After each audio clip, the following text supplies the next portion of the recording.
দায়িত্বশীলতার কোনো বক্তব্য হতে পারে না। আপনারা জানেন পৃথিবীর বিশ্ববিদ্যালয়ের হোক না হোক শিক্ষার্থীরা তারা বাচ্চা, আমরা বাচ্চার মতন, আপনারা অভিভাবক, আমরা দাবি করতেই পারি।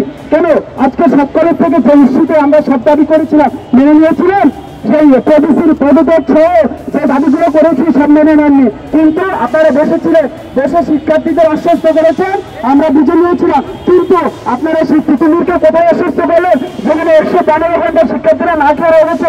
যারা আপনারা আসেন তারা বুঝান, তাদের অনশন ভাঙান, আমাদের কিছু বলেন, কিন্তু আপনারা কি দায়িত্ব বিচারিতার মতো বক্তব্য দিচ্ছেন?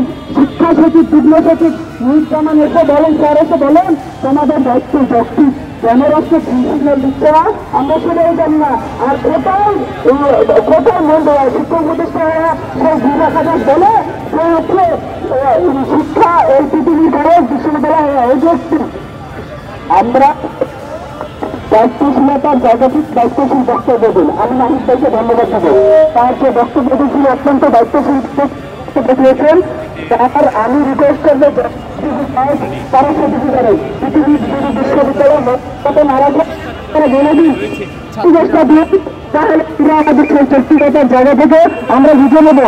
আপনারা আসুন, বসুন, আমাদের শিক্ষার্থীদের অনশন ভাঙান। আজকে কেন রেলপথে দাঁড়িয়ে আমরা এই মানুষের ভোগান্তি করবো? আমাদের তো এখানে এসে মানুষের ভোগান্তি করার কোনো কাজ নেই।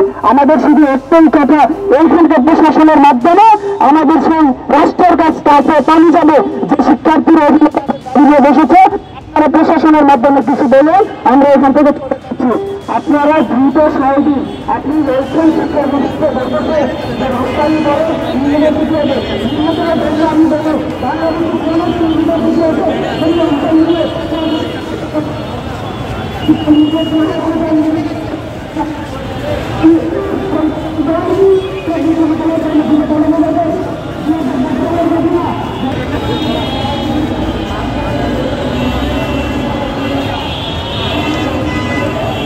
প্রিয় দর্শক, এতক্ষণ সাথে থাকার জন্য ধন্যবাদ।